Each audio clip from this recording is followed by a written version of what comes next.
Assalamualaikum warahmatullahi wabarakatuh. Nama saya Novia Triningsih, absen 30, kelas 12 IPS 1. Pada kesempatan kali ini, saya akan membahas tentang teks editorial.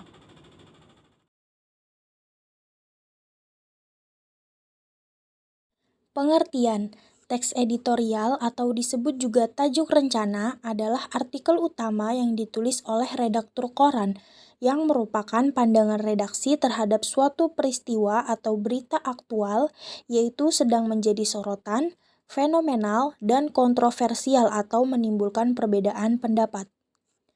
Menurut Jafar H. Assegaf, mendefinisikan teks editorial sebagai fakta dan opini singkat, namun tetap logis. Menurut Kosasih, teks editorial diartikan sebagai kolom di surat kabar yang memuat tanggapan terhadap suatu peristiwa tertentu. Tujuan dibuatnya teks editorial adalah untuk mempersuasi atau mengajak pembaca ikut merenung pada isu aktual yang sedang ramai diperbincangkan oleh masyarakat.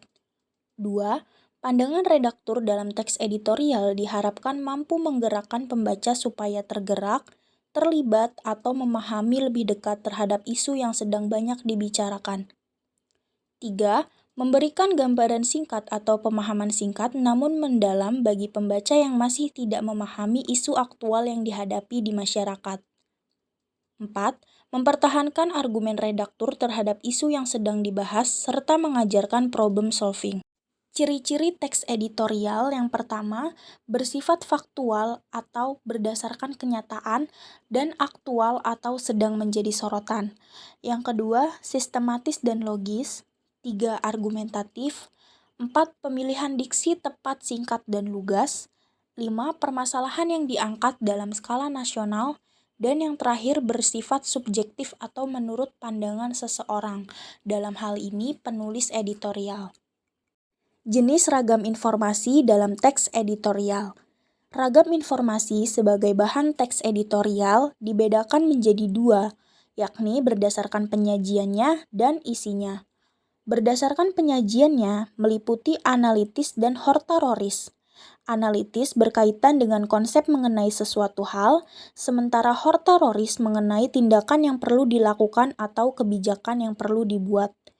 Langkah penyusunannya yaitu menuliskan judul, latar belakang masalah, tokoh, masalah, peristiwa yang disampaikan, opini penulis, saran dan permasalahan, kesimpulan, sumber berita, dan anggota redaksi.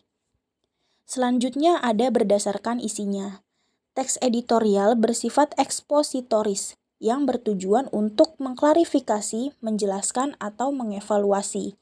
Langkah penyusunannya adalah dengan mengidentifikasikan pernyataan pendapat, mengidentifikasikan alternatif solusi atau yang paling mudah untuk disampaikan kepada audiens dengan tidak berbelit-belit dan bahasa yang mudah dipahami, dan yang terakhir adalah mengidentifikasikan kesimpulan.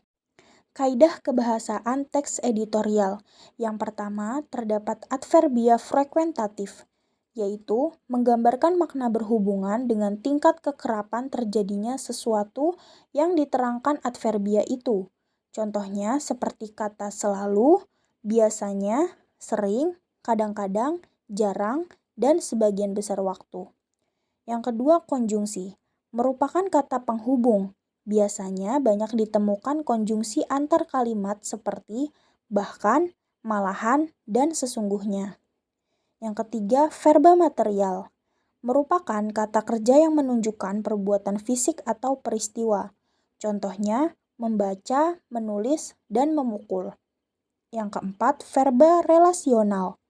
Merupakan kata kerja yang menunjukkan hubungan intensitas antara pengertian yang A adalah B dan milik atau mengandung pengertian A mempunyai B.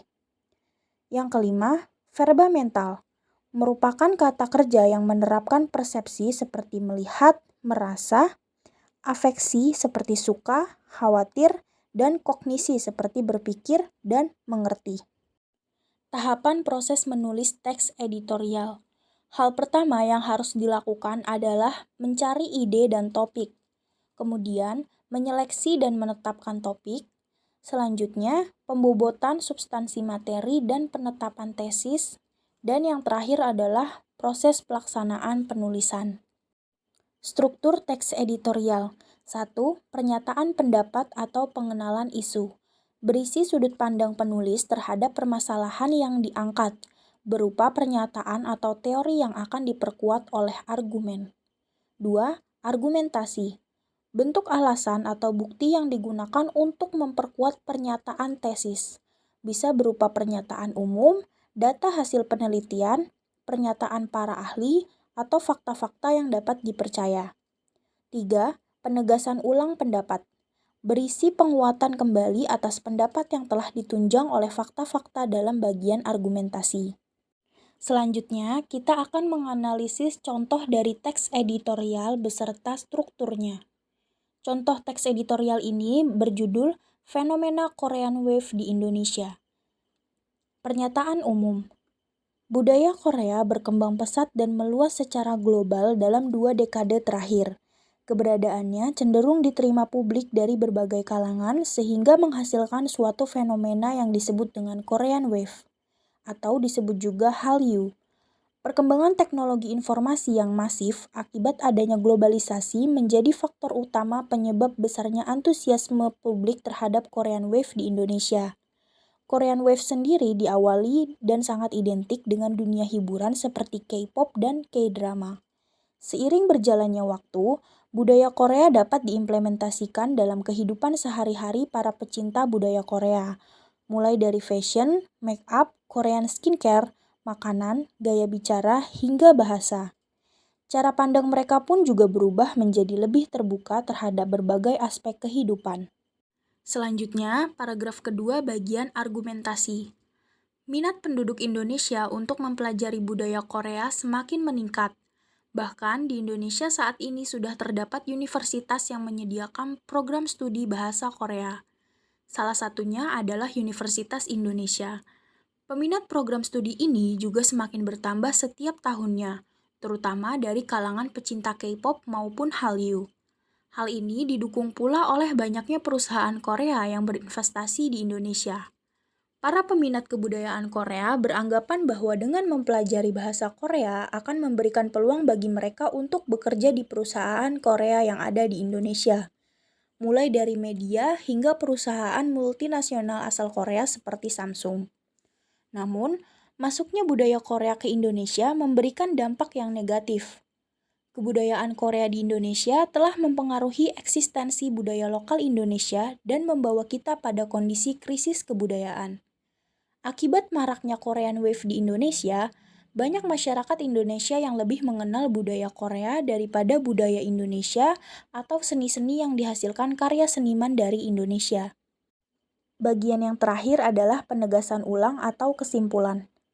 Melihat kondisi tersebut, pemerintah diharapkan mampu melakukan sebuah kebijakan dan strategi kebudayaan yang tepat untuk mengatasi fenomena Korean Wave ini. Dengan bersikap terbuka terhadap kebudayaan asing, namun tetap memiliki jati diri sebagai bangsa yang berdaulat dan bermartabat. Cara yang dapat dilakukan adalah dengan membangun branding nation yang positif dan berkarakter di kalangan masyarakat, khususnya generasi muda, untuk melindungi bangsa dari gempuran arus kebudayaan global. Dalam hal ini adalah Korean Wave. Selanjutnya, saya akan membahas tentang opini yang terkandung dalam teks editorial tersebut. Yang pertama terdapat kritik. Dalam paragraf 1, kutipan teksnya adalah perkembangan teknologi informasi yang masif akibat adanya globalisasi menjadi faktor utama penyebab besarnya antusiasme publik terhadap Korean Wave di Indonesia. Kedua, terdapat penilaian dalam paragraf 1. Seiring berjalannya waktu, budaya Korea banyak diimplementasikan dalam kehidupan sehari-hari para pecinta budaya Korea, mulai dari fashion, make up, Korean skincare, makanan, gaya bicara, hingga bahasa. Cara pandang mereka pun juga berubah menjadi lebih terbuka terhadap berbagai aspek kehidupan. Bagian selanjutnya adalah prediksi, terdapat dalam paragraf 2. Para peminat kebudayaan Korea beranggapan bahwa dengan mempelajari bahasa Korea akan memberikan peluang bagi mereka untuk bekerja di perusahaan Korea yang ada di Indonesia, mulai dari media hingga perusahaan multinasional asal Korea seperti Samsung. Bagian harapan terletak dalam paragraf 4.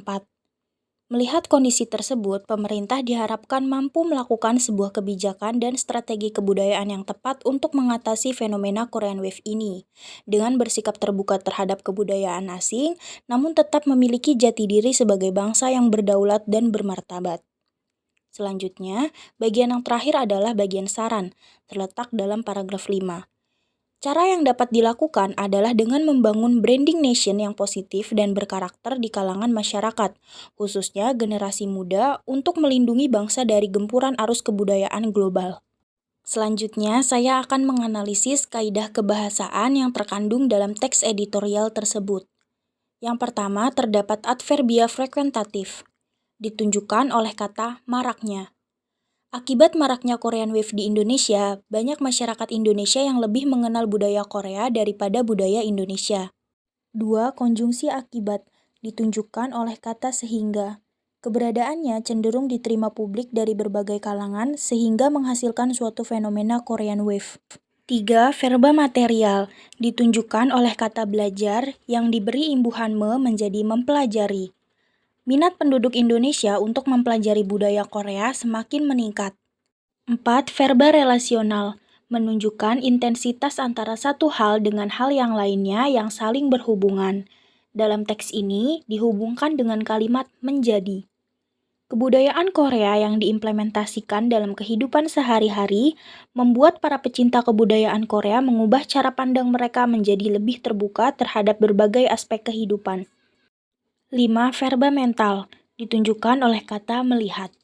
Melihat kondisi tersebut, pemerintah diharapkan mampu melakukan sebuah kebijakan dan strategi kebudayaan yang tepat untuk mengatasi fenomena Korean Wave. Sekian presentasi saya tentang teks editorial. Mohon maaf apabila ada kesalahan kata. Wassalamualaikum warahmatullahi wabarakatuh.